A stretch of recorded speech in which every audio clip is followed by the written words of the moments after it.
Der Held Don Quixote besteigt sein mageres Ross und greift eine Armee von Riesen an. Er fühlt sich dazu verpflichtet, diese Ungetüme im Namen seiner geliebten Herrin Dulcinea zu besiegen.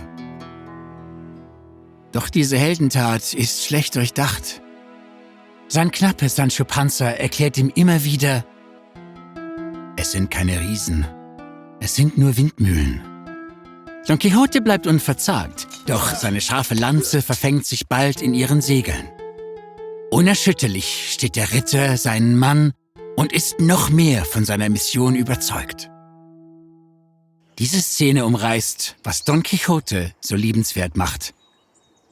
Diese sagenhafte, widersprüchliche und seelenvolle Geschichte Alonso Quixanos, der zum unbeholfenen, aber tapferen Don Quixote von La Mancha wird, auch als Ritter von der traurigen Gestalt bekannt.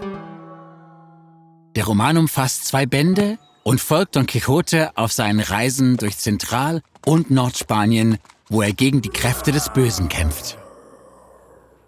Trotz Don Quixotes realitätsferner Fantasie hätte sich Autor Miguel de Cervantes nie vorstellen können, dass sein Buch der meistverkaufte Roman aller Zeiten werden würde.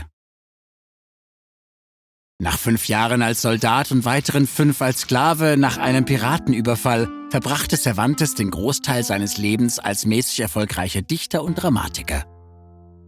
Erst in seinen späten 50ern veröffentlichte er sein größtes Werk: eine Parodie der Ritterromane. Damals wurde die europäische Kultur von mittelalterlichen Büchern über Ritter und deren Moralkodex dominiert. Cervantes liebte sie zwar, fand sie aber eintönig, denn sie listeten vorwiegend Heldentaten auf, ohne Charaktere zu entwickeln. Als Provokation schrieb er Don Quixote, die Geschichte eines Hidalgo oder müßigen Adligen, der Tag und Nacht Ritterromane liest. Das wirft ihn aus der Bahn und er wähnt sich in der Rolle des Kämpfers für die Geknechteten. Alle im Dorf versuchen, ihm seinen Wahn auszureden. Sie verbrennen sogar einige einschlägige Bücher seiner Bibliothek. Doch nichts kann Don Quixote aufhalten. Er legt eine alte, aufpolierte Rüstung an, besteigt sein dürres Pferd und verlässt sein Dorf auf der Suche nach Ruhm.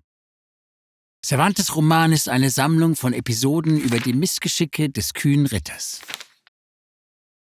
Doch im Gegensatz zu den Ritterromanen und vielleicht aller bisher bekannten Prosa taucht Cervantes' Geschichte tief in das Innenleben des Helden ein. Don Quixote wird im Lauf der Erzählung reifer und er macht eine bemerkenswerte Wandlung durch.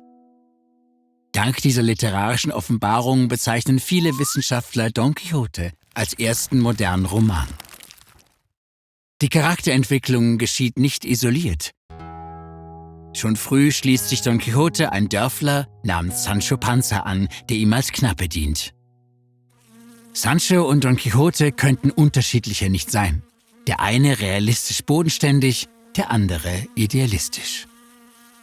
Ihre lebendige, wachsende Freundschaft gilt für viele als das erste Herr-Diener-Gespann, das seit Jahrhunderten fiktive Partnerschaften inspiriert. Don Quixote war ein enormer Erfolg. Im 17. Jahrhundert wurden europaweit zahlreiche Ausgaben veröffentlicht. Sogar in Amerika, wo die Kirche Romane als sündige Ablenkung verbot, kursierten zur Freude des Publikums Raubdrucke. Das Buch war so erfolgreich, dass die Leser nach mehr verlangten. Nach dem Versuch eines Rivalen, aus einer falschen Fortsetzung Profit zu schlagen, gab Cervantes offiziell Teil 2 heraus. Er ergänzt Teil 1 zu einem vollständigen Werk und knüpft am Ende des Originals wieder an. Erst jetzt werden Don Quixote und Sancho Panza zu Volkshelden. So wie im echten Leben baute Cervantes den Erfolg des Romans in die Welt der Figuren mit ein.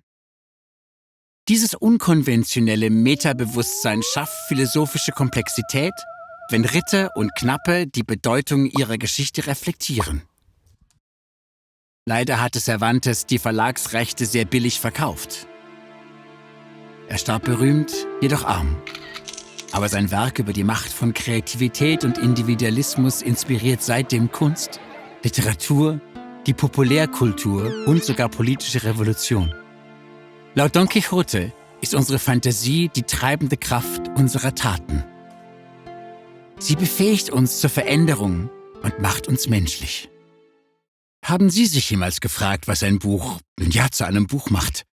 Sehen Sie sich dieses Video an, um zu verstehen, wie Stapel von Papier und Tinte zu etwas zusammenkommen, das mehr ist als die Summe seiner Teile.